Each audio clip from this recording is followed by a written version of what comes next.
नमस्कार, the hit show में आपका स्वागत है। और आज हमारे साथ मौजूद हैं जबलपुर उत्तर के युवा विधायक अभिलाष पांडे जी। अभिलाष पांडे जी युवा मोर्चा में सक्रिय रहे, उससे पहले सियासत में किस तरह से सक्रिय थे उस पर बात करेंगे। लेकिन आज साक्षात्कार की शुरुआत जब कर रहा हूं तो एक दृश्य याद आ रहा है।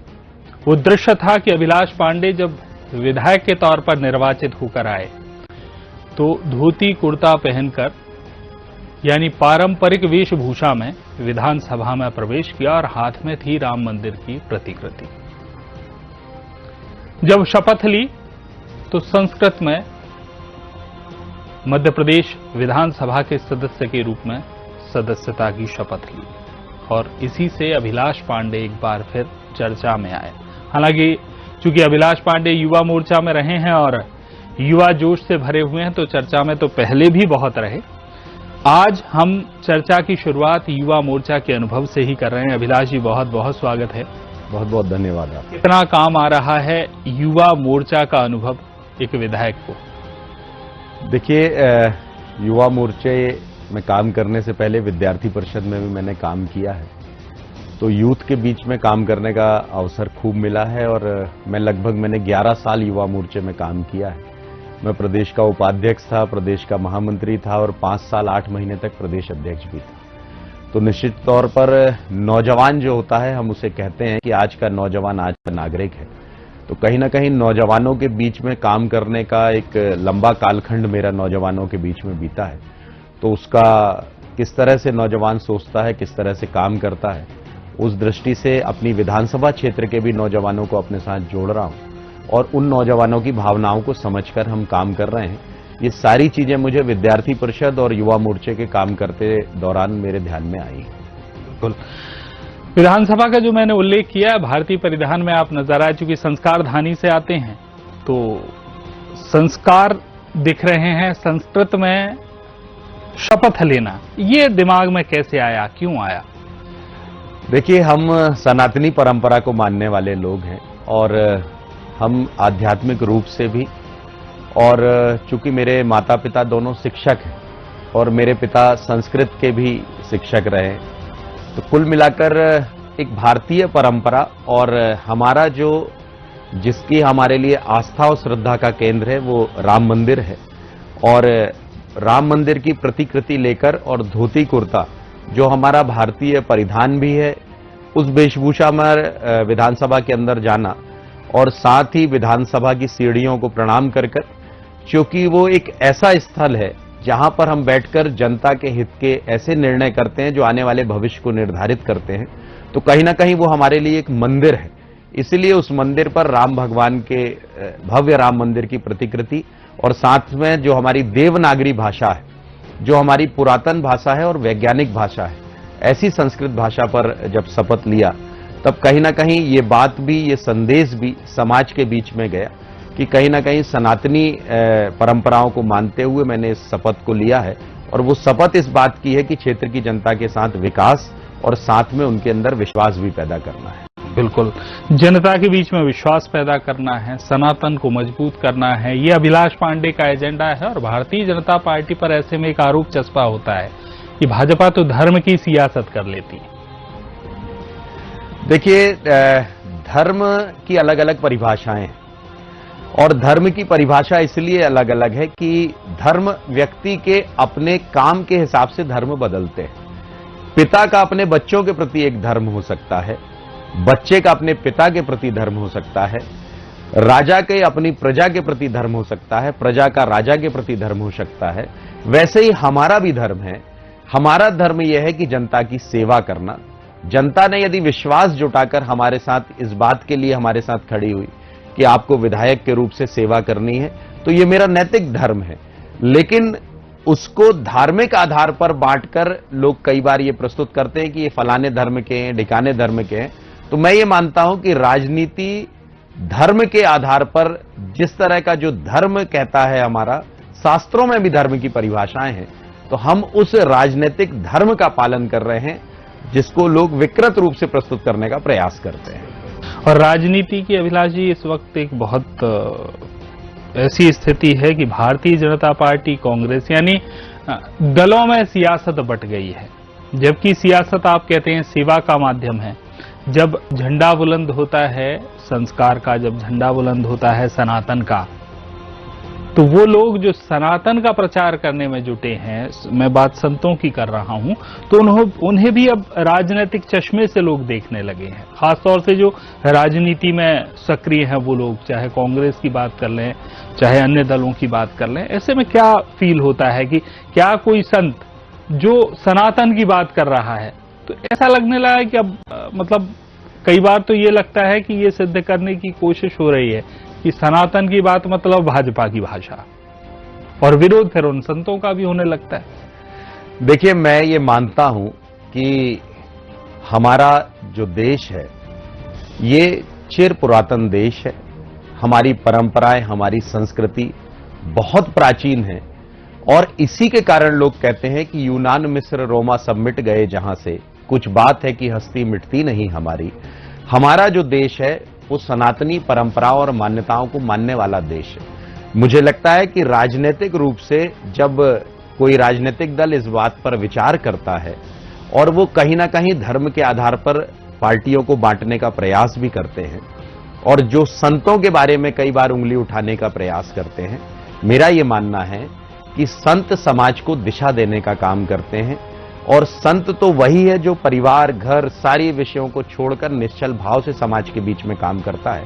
मुझे लगता है कि संतों का जो संदेश है और सनातनी परंपराओं के लिए जो संत बात करते हैं, उसे मानने में बुराई क्या है। यदि हमारी आध्यात्मिक चेतना है, हमारा जो जिस तरह का आध्यात्मिक ज्ञान है, जो हमारी चिर पुरातन संस्कृति है, उसी के बारे में तो संत बताते हैं, तो आप उसे स्वीकार करिए। अब उसे किसी पार्टी विशेष पर बांट कर देखना मुझे लगता है कि ठीक नहीं है। बिल्कुल, लेकिन कहने को ये होता है कि भाजपा आड़ ले लेती है, विकास पीछे रह जाता है और सनातन आगे रख देते हैं। अब इसका उदाहरण आप देख सकते हैं कि 10 साल की मोदी जी की सरकार को आप उठाकर देखिए। मध्य प्रदेश और देश के अंदर मैं कहता हूं आजादी के बाद से कांग्रेस के जितने भी प्रधानमंत्री रहे हैं, उन सब के काम को एक पलड़े पर आप तौल दो और हमारी भारतीय जनता पार्टी की सरकार के काम को पलड़े पर तौल दो। मैं दावे के साथ कहता हूं कि ये 10 साल 2014 के बाद के विकास की जो गाथा लिखी गई है, ये विकास इस देश के अंदर विश्वास पैदा किया है। जो जनता के अंदर इस बात का विश्वास है कि विकास किसी के साथ है तो भारतीय जनता पार्टी के साथ है। हां, वो बात अलग है कि जिन लोगों को दिखाई नहीं देता या जो देखना नहीं चाहते, उन्हें विकास नहीं दिखेगा। लेकिन आज देश के अंदर ड्रास्टिक चेंज और देश आज विकास के पथ पर अग्रसर है, वो भारतीय जनता पार्टी की सरकार की देन है। आरोप ये लगता है कि रोजगार का वादा बहुत बड़ा किया लेकिन दे नहीं पाए। देखिए, रोजगार जो बात है, निश्चित तौर पर मोदी जी भी लगातार इस बात के लिए प्रयासरत हैं। मध्य प्रदेश के डॉक्टर मोहन यादव जी भी औद्योगिक विकास वर्ष मना रहे हैं। आप देख रहे हैं बड़े बड़े इन्वेस्टर्स आ रहे हैं। पहले एक क्षेत्रीय कॉन्क्लेव हुई जिनमें जबलपुर था, महाकौशल के लिए रीवा, शहडोल और अन्य ग्वालियर, ऐसे स्थानों पर रीजनल कॉन्क्लेव। फिर उसके बाद जीआईएस, जिसमें पूरे प्रदेश भर के अंदर एक बड़ा जीआईएस कॉन्क्लेव ऑर्गेनाइज किया गया। बड़े बड़े निवेश के वादे भी हुए, एमयू भी साइन हुआ। और मुझे लगता है कि मध्य प्रदेश और देश की सरकार रोजगार के साथ जोड़ रही है। लेकिन मैं आपके माध्यम से नौजवानों से निवेदन करता हूं कि हम रोजगार लेने वाले तो ठीक है, हम रोजगार देने वाले बने। वो स्वरोजगार से ही बेरोजगारी की समस्या का समाधान हो सकता है। उस दृष्टि से भी मध्य प्रदेश और देश की सरकार काम कर रही है। हर महीने हम देखते हैं कि अलग अलग तरह से कार्यक्रम कर रोजगार के अवसर मुहैया कराए जा रहे हैं। मेरे विधानसभा क्षेत्र में खुद रोजगार के हर महीने कैंप लगते हैं और लोग उनसे रोजगार प्राप्त भी करते हैं। लेकिन फिर भी स्वरोजगार ही बेरोजगारी का सबसे बड़ा हल है। उस दृष्टि पर सरकार काम कर रही है। स्वरोजगार को लेकर सरकार की योजनाएं बहुत हैं। पूरे सिस्टम को देख लें, चूंकि आत्मनिर्भर बनाने के लिए युवाओं को, महिलाओं को बहुत कोशिश सरकार की तरफ से, तमाम योजनाएं हैं। लेकिन उन योजनाओं का क्रियान्वयन आपको लगता है कि उस रफ्तार से हो पा रहा है? कुछ ऐसी योजनाएं जिनका आप उल्लेख कर पाए कि जिनसे बहुत कुछ स्वरोजगार की तरफ युवा बढ़ रहा है? देखिए, बिल्कुल ऐसी बहुत सारी योजनाएं हैं जो केंद्र की सरकार भी चला रही है, राज्य की सरकार भी चला रही है। अब आप देखिए स्किल्ड यूथ जिस तरह से सरकार ने खड़ा किया है, आज लोग स्किल्ड होकर बड़ी बड़ी कंपनीज में काम कर रहे हैं। पहले नौजवान शिक्षा तो अध्ययन कर लेता था लेकिन स्किल्ड नहीं होता था, तो स्किल्ड यूथ खड़ा करना हमारी स्किल्ड योजना के तहत है, स्टार्टअप योजना उसके अंतर्गत है, स्टैंड अप योजना उसके अंतर्गत है, मुख्यमंत्री सहायता योजना उसके अंतर्गत है, लाडली बहना के साथ साथ लाडली करोड़पति दीदी बनाने का, जो लखपति दीदी बनाने का जो लक्ष्य है, आप देख रहे हैं स्व सहायता समूहों के माध्यम से बड़ी संख्या में बहनों को स्व सहायता समूह के माध्यम से सरकारें मदद करती हैं, वो अपने पैरों पर खड़ी होती हैं, अपना उद्योग चलाती हैं। आप कभी कभी जब मोदी जी मन की बात में जब उनसे चर्चा करते हैं, तब आप देखिए कि कैसे गरीब महिला अपने पैर पर खड़ी हुई है और अपने पैर पर खड़े होकर अपने परिवार और अपने पूरे समाज को खड़ा करने का वो काम कर रही है। ऐसी अनेकों योजनाएं हैं जो सरकार दे रही है। मेरा सारे नौजवानों से यही आग्रह है कि सरकार की उन योजनाओं से अधिकतम लाभ उठाइए। सरकार तो आपके लोन के गारंटर भी बन रही है, तो मुझे लगता है कि यदि आप उस दिशा पर काम करेंगे तो आपको बहुत लाभ होने वाला है। बिल्कुल, यानी बहुत जरूरी है कि सरकारी नौकरी के लिए कोशिश अपनी जगह जो युवा करते हैं, लेकिन हाँ, अपने पैर पर खड़े होने के लिए सरकारी योजनाओं की सहायता लेंगे तो आगे बढ़ सकते हैं। अब विधानसभा की तरफ रुख करते हैं। आपकी जो उत्तर विधानसभा है, जहां की जनता ने भरोसा जताया, इस तरह का डेवलपमेंट कर रहे हैं, क्या उन वादों पर खुद अभिलाष पांडे को अंदर से लगता है कि खरे उतर पा रहे हैं जो जनता से किए गए थे? सबसे पहले तो आपके माध्यम से मैं अपने उत्तर मध्य विधानसभा की देवतुल्य जनता के चरणों पर प्रणाम करता हूं। हम अपने उत्तर मध्य विधानसभा के अंदर वादे नहीं इरादे लेकर आए। मैंने जब चुनाव में लड़ रहा था तब हमने एक अपना संकल्प पत्र जारी किया था जिसमें 27 बिंदु थे, और आज 1 साल 8 महीने 9 महीने पूरे होने पर हमने लगभग उसमें से 16 वादे पूरे भी कर दिए। हमारे क्षेत्र में हम अपनी विधानसभा के अंदर जनता के विश्वास के साथ काम करते हैं, साथ ही हम 5S के कॉन्सेप्ट को लेकर काम कर रहे हैं। वो 5S है, पहला शिक्षा, दूसरा स्वास्थ्य, तीसरा सुरक्षा, चौथा सेवा और पांचवा संस्कार। धानी का विधायक हूं, इसलिए संस्कारों को लेकर काम कर रहे हैं। हम क्वालिटी ऑफ एजुकेशन के इंप्रूवमेंट के लिए काम कर रहे हैं। अभी मैंने अपने पूरे विधानसभा क्षेत्र के स्कूलों को चिन्हित किया, उनका उन्नयन करा रहा हूं। उन्नयन कराने के साथ उन्हें स्मार्ट बोर्ड प्रोवाइड कर रहे हैं। हम एक दिल्ली का एनजीओ लेकर आए हैं, बच्चों की ट्रेनिंग भी कराते हैं, टीचर्स को भी स्मार्ट बना रहे हैं। इसके साथ साथ हम और एक संदीपनी स्कूल लेकर विधानसभा में आया हूं। साथ ही हम हेल्थ इश्यूज पे काम कर रहे हैं। हेल्थ इश्यूज, मेरा ये मानना है कि लोगों की प्रारंभिक चिकित्सा उनके अपने क्षेत्र में होनी चाहिए। मैंने अभी 9 स्थानों पर संजीवनी क्लिनिक खोली है। प्रारंभिक जांच वहां होती है, 208 प्रकार की दवाइयां वहां पर हम प्रोवाइड कराते हैं। हम सेवा के नाम पे काम कर रहे हैं। सेवा मतलब डेवलपमेंट पे अभी हमने लगभग 127 रोडें बनाई हैं, 14 सामुदायिक भवन बना रहा हूं, 16 गार्डन बना रहा हूं। इसके साथ साथ 2 हमें बड़ी उपलब्धि मिली। एक, जबलपुर उत्तर मध्य विधानसभा में ट्रैफिक की समस्या हुआ करती थी, तो अभी मुख्यमंत्री जी ने हमें पिछले साल घोषणा की है, हम लगभग 301 करोड़ रुपए का प्रावधान बजट के अंदर भी आया है। हम कृषि उपज मंडी से लेकर ITI चौराहे तक ओवरब्रिज बनाना जा रहे हैं। अभी गडकरी जी ने, माननीय मुख्यमंत्री आदरणीय मोहन यादव जी ने और हमारे मंत्री आदरणीय राकेश सिंह जी ने मिलकर अभी मुझे उत्तर मध्य में एक नई सौगात दी है, जिसमें जो ट्रैफिक का जबलपुर का सबसे बड़ा हिस्सा था, मालवीय चौक से लेकर बड़ा फुहारा, लाडगंज, निवाड़गंज के बेल्ट पे हम एक रोपवे बनाने जा रहे हैं, जो ट्रैफिक पे देश का दूसरा ऐसा शहर होगा जिसमें ट्रैफिक मैनेजमेंट पे रोपवे काम करेगा। हम सिविक सेंटर से मालवीय चौक, लाडगंज, बड़ा फुहारा, निवाड़गंज, बलदेव बाग और दमोह नाका होते हुए रोपवे बना रहे हैं, जिससे लोगों को सुविधाएं होंगी। इसके अलावा सड़क, पानी, बिजली के साथ साथ अन्य काम भी कर रहे हैं। कुल मिलाकर सुरक्षा भी हमारे यहां बड़ी जिम्मेदारी है। सुरक्षा पे हमारा एक बड़ा व्यावसायिक केंद्र है, और मेरी विधानसभा में तो संभाग का सबसे बड़ा व्यापारिक केंद्र हमारी विधानसभा है।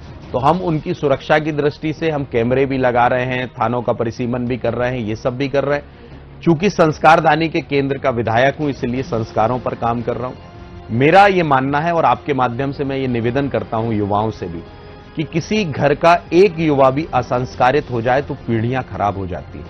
इसीलिए हम संस्कारों पर काम कर रहे हैं, धार्मिक आस्थाओं पर काम कर रहे हैं। हमारे यहाँ मठ, मंदिर, तालाब इसका निर्माण कर रहे हैं। अभी हनुमान ताल का बड़ा तालाब बना रहा हूं और उसके साथ माड़ो ताल तालाब बना रहा हूं। आने वाली पीढ़ी को संरक्षित और संवर्धित कर जल के स्रोतों के साथ भी हम काम कर रहे हैं। ये हमारा विजन है, उस दृष्टि से हम उत्तर मध्य विधानसभा में काम करते हैं। बहुत कम शब्दों में आपने जो कर रहे हैं, थोड़ा सा इसको विस्तार देना चाहेंगे, खास तौर से चूंकि सड़क, बिजली, पानी, स्वास्थ्य, ये व्यवस्था तो हर विधायक, हर जनप्रतिनिधि, हर नेता करने की कोशिश कर लेता है। और लेकिन जो बात आप संस्कार की कर रहे हैं, उसके लिए क्या कुछ इस तरह क्या योजना बनाई है और कैसे काम हो रहा है उसका? देखिए, हमने संस्कारों को लेकर रोड मैप बनाया है। हम जितने भी धार्मिक आस्था के केंद्र हैं, सबसे पहले उनको डेवलप कर रहे हैं। अभी हम हनुमान ताल तालाब में, हमारे यहाँ जबलपुर का एक बड़ा चल समारोह निकलता है, उसका विसर्जन माताओं का वहां पर होता है। इसके साथ साथ जवारे विसर्जित होते हैं, अन्य आस्था के सारे चीजों का वहां पर काम होता है। हम उसको डेवलप कर रहे हैं। अभी मैं 2 करोड़ रुपए की लागत से उस तालाब को बना रहा हूं। जितने भी धार्मिक हमारे यहाँ क्षेत्र हैं, उनकी कनेक्टिविटी बढ़ा रहा हूं, साथ ही वहां पर रास्ते बना रहे हैं। इसके अलावा जितने भी यूथ है, उसके बीच में हम समय समय पे कॉम्पिटिटिव कार्यक्रम कराते हैं। उनके माध्यम से चाहे गीता के विषय में बात कर लें, चाहे रामायण के विषय में बात कर लें, और साथ ही हमारी आध्यात्मिक चेतना की दृष्टि से अभी आपको ध्यान होगा, पर्युषण पर्व जैन समाज का बड़ा अभी पर्युषण पर्व हुआ, उसी समय गणेश चतुर्थी भी चलती है, गणेश जी का भी स्थापना होती है। मैंने सरकार से यह आग्रह किया था कि इंटरनल एग्जामिनेशन इस दौरान ना हो, चूंकि ये दोनों ऐसे धार्मिक आस्था, एक जैन समाज का और एक हमारे गणेश जी का, इस समय बच्चों में आध्यात्मिक चेतना और आध्यात्मिक चीजें होती हैं, उनको सिखाई भी जाती हैं, पढ़ाई भी जाती हैं। तो इस समय किसी भी प्रकार के इंटरनल एग्जाम ना हो। सरकार ने भी उसके लिए मुझे कहा है कि हम इस दिशा पर आगे विचार भी करेंगे। और साथ ही हमारे जितने भी धार्मिक चीजें हैं, उनके बीच में, यूथ के बीच में, बीच बीच में परोसने का हम काम करते हैं, ताकि संस्कारों के साथ हमारा यूथ जुड़ा रहे। अभी एक सामाजिक न्याय विभाग ने एक कार्यक्रम मेरे विधानसभा में किया कि छोटे बच्चे अपने बुजुर्गों के साथ उंगली पकड़कर वॉकथॉन कर रहे हैं। आप सोचिए कि एक स्कूल का बच्चा जो KG1 KG2 का बच्चा था, वो एक 70-80 साल के बुजुर्ग की जब उसने उंगली थामी, तब उसके अंदर ये भाव आया कि मेरे दादू हैं, मेरे सीनियर हैं, और उनके मन में भी, बुजुर्गों के मन में एक खुशी उत्पन्न हुई उस बच्चे की उंगली पकड़कर। ये एक नया नवाचार था। ये संस्कार हैं हमारे, और इसी संस्कारों की दृष्टि से इसी प्रकार के छोटे छोटे कार्यक्रम हम प्लान करते हैं और यूथ के बीच में संस्कार डालने का प्रयास कर रहे हैं। बिल्कुल, यानी विश्वसनीयता जितनी जनता ने जताई है, अब जनता के बीच में वो तमाम चीजें जो अभिलाष पांडे की थी, वो धरातल पर उतारने की कोशिश हो रही है। सबसे बड़ी चुनौती जो आपकी विधानसभा है, उसकी क्या थी? क्या लगा कि इस विधानसभा में ये परिवर्तन हो जाए तो शायद जनता को बड़ी राहत मिलेगी? देखिए, मेरे यहाँ सबसे बड़ी चुनौती है ट्रैफिक की, क्योंकि पूरा शहर मेरे पास है और वो पूरा शहर कंजेस्टेड भी है। पहले जिनके पास साइकिलें हुआ करती थी, आज सबके पास कारें हो गई हैं, रास्ते उतने ही हैं और उसकी चौड़ाई भी वही है। लिए मेरे पास एक ट्रैफिक को लेकर एक बड़ी समस्या थी, उस दृष्टि से हम काम कर रहे हैं। अभी हम अपने यहाँ के चौराहों पर रेड लाइट की व्यवस्था कर रहे हैं। अभी एक मध्य प्रदेश का सबसे बड़ा फ्लाईओवर जबलपुर में बना है, जिसका आदरणीय गडकरी जी ने, मुख्यमंत्री जी ने और माननीय राकेश सिंह जी ने उसका उद्घाटन भी किया। कुल मिलाकर उस फ्लाईओवर का सबसे बड़ा हिस्सा उत्तर मध्य विधानसभा में आता है। मुझे लगता है कि लगभग 6 किलोमीटर के आसपास वो मेरी विधानसभा को कवर करता है, जो दमोह नाके से स्टार्ट करते हैं, रानीताल से कनेक्टिविटी है, यहां गोल बाजार से कनेक्टिविटी है, मदन महल से कनेक्टिविटी है। उसके कारण हमारी ट्रैफिक की जो समस्या शहर के अंदर की थी, वो बहुत बड़ी संख्या में हम उस पर निजात पा चुके हैं।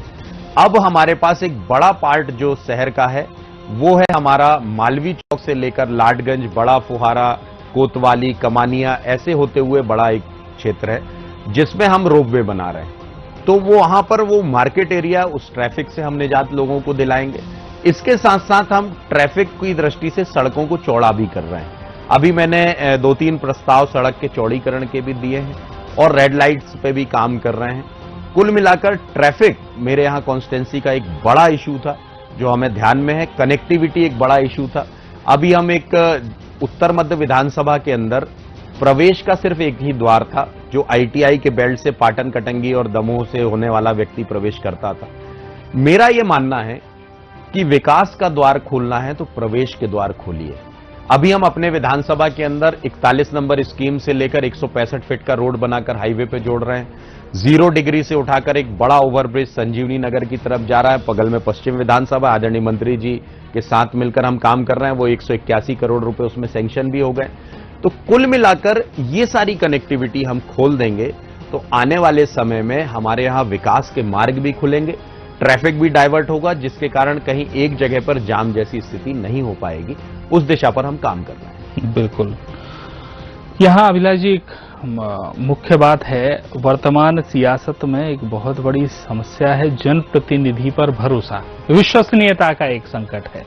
उस पर क्या बोलना चाहेंगे? क्योंकि कई बार ऐसा होता है कि चाहे हम नेताओं के बयानों को देख लें या फिर चुनाव लड़ने से पहले की स्थिति में किए गए वादों को देख लें, या फिर पावर में आने के बाद जो व्यक्ति के अंदर एक बहुत बड़ा चेंज आता है। हालांकि हम ये महसूस कर रहे हैं कि अभिलाष पांडे जैसे युवा मोर्चा में थे, वैसे ही विधायक बनने के बाद भी हैं, पर कई लोगों में एक बहुत बड़ा बदलाव आ जाता है। लोग जिस भरोसे को एक युवा के अंदर, नेता के अंदर खोजते हैं, वो कहीं खोसा जाता है। देखिए, मैं एक बात हमेशा ध्यान रखता हूं और सुषमा स्वराज हमेशा इस बात को कहती थी कि लोकतंत्र के अंदर जवाबदेही होनी चाहिए, और जवाबदेही हमेशा हर व्यक्ति की अपनी होनी चाहिए, जिसको हम अकाउंटेबिलिटी भी कहते हैं। तो कुल मिलाकर लोकतंत्र में जवाबदेही की स्थापना होनी चाहिए। यदि हमने जनता से कोई वादा किया है तो हम इस वादे के साथ जनता के सामने हमको फिर से चेहरा दिखाना है, और रोज चेहरा दिखाना है कि हमने जो बातें कही थी वो हम कर रहे हैं। मैंने पहले ही कहा कि मैं किसी वादे के साथ नहीं, हम तो इरादे के साथ उत्तर विधानसभा में प्रवेश हमने किया है, और जनता ने अपार समर्थन। मैं तो बहुत सामान्य घर का हूं, माता पिता दोनों शिक्षक हैं। सामान्य परिस्थिति से सड़कों पर मैं संघर्ष करता था, लाठिए डंडे खाता था, और जनता को यह विश्वास था कि अभिलाष आएगा तो कुछ करेगा। ये लोकतंत्र के अंदर जवाबदेही की बात है। दूसरा, मैं आज आपके माध्यम से ये भी कहना चाहता हूं सारे यूथ, जितना भी हमारा जनप्रतिनिधि है, कि गीता में एक सार दिया गया है कि जो आज तेरा है कल किसी और का था और परसों किसी और का होगा। जिसे तू व्यर्थ अपना समझकर खुश हो रहा है, यही तेरे दुखों का कारण है। तो मैं इसलिए आप ये निवेदन करता हूं कि के साथ, जवाबदेही के साथ यदि हम समाज के बीच में जाते हैं, काम करते हैं, उनकी बातों को विनम्रता से सुनते हैं, वो जो भी बात कहते हैं, कई बार उनकी बातें भी हमको कटु लग सकती हैं, लेकिन हमारा आचरण, हमारा व्यवहार ही जनता के प्रति विश्वास को पैदा करता है। और विश्वास, विकास का विश्वास आज मोदी जी ने, डॉक्टर मोहन यादव जी ने ये जता दिया है कि विकास का विश्वास किसी के साथ है तो भारतीय जनता पार्टी के साथ है, और जनता का विश्वास भी बीजेपी पर है। तो मैं यही निवेदन करता हूं कि विनम्रता के साथ आगे बढ़िए, और जो बातें हम कहते हैं वो बातें करने का प्रयास करिए। सफलता भी जरूर मिलती है, यही मेरा आप सबसे आग्रह है। बिल्कुल, सफलता जरूर मिलती है। आप विश्वसनीयता की बात कर रहे हैं, बीच में एक प्रश्न मैंने हालांकि कर लिया, लेकिन एक बहुत बड़ी समस्या ये है कि जितना भरोसा जनता करती है, उस भरोसे पर क्या भाजपा खरी उतरती है, या सियासत ज्यादा नजर आती है? क्योंकि हम बहुत सारे सड़क, बिजली, पानी, स्वास्थ्य, रोजगार, शिक्षा, इन तमाम विषयों पर आप कितने में से कितने नंबर भाजपा को दे देंगे? देखिए, जो बातें भारतीय जनता पार्टी ने अपने घोषणा पत्र में कही, वैसे भी वो घोषणा पत्र नहीं, हमारा संकल्प पत्र है। आप देख रहे हैं कि संकल्प पत्र में कही हुई बातें धीरे धीरे 5 साल के लिए वो संकल्प पत्र बनता है। सरकार धीरे धीरे उस काम को कर रही है। आप विचार करिए, जनता का विश्वास क्यों भारतीय जनता पार्टी के पास नहीं होगा? 7.5 लाख हेक्टेयर से जनता ने सिंचाई देखी थी, जिसमें अंग्रेज, राजा, नवाब सबने मिलकर किया। आज हम 53 लाख हेक्टेयर पे पहुंच गए। 23,000 करोड़ का बजट मध्य प्रदेश का हुआ करता था, आज हम 4,21,000 करोड़ पर पहुंच गए हैं।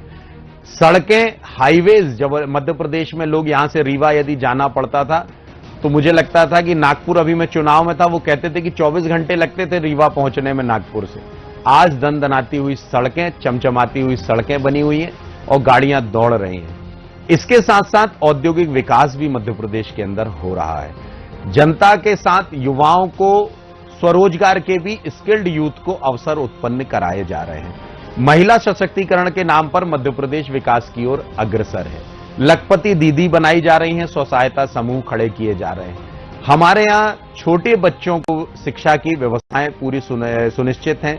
जो बच्चा टॉप करता है उसको स्कूटी मिल रही है, लैपटॉप मिल रहा है, हायर एजुकेशन के लिए उसकी पूरी शिक्षा की व्यवस्था की जा रही है। हर भाषा की दृष्टि से मध्य प्रदेश में काम भी किया जा रहा है और मध्य प्रदेश के युवाओं को आगे भी बढ़ाया जा रहा है। बुजुर्गों को 70 साल के ऊपर हो गए, जब परिवार भी साथ छोड़ देता है तब मोदी जी का आयुष्मान कार्ड साथ होता है, जब इंश्योरेंस कंपनियां भी मना कर देती हैं। इसके साथ साथ बुजुर्गों को व्योमश्री योजना के तहत उनके साथ संवेदनाएं व्यक्त की जा रही हैं। नारी, युवा, गरीब और किसान, इन सबके साथ भारतीय जनता पार्टी खड़ी है। इसी को हम ज्ञान कहते हैं और उसी दृष्टि से हम काम कर रहे हैं। इसलिए जनता का विश्वास भारतीय जनता पार्टी के साथ 100%। बिल्कुल भाजपा पर विश्वास है, लेकिन वो जो चुनौतियां हैं उन चुनौतियों से ये सिस्टम कितना निपट पा रहा है, भारतीय जनता पार्टी की सरकार कितनी निपट पा रही। एक बहुत बड़ा संकट है भ्रष्टाचार, जो बार बार दिखता है कि हाँ, उससे आम आदमी बेहद प्रभावित है।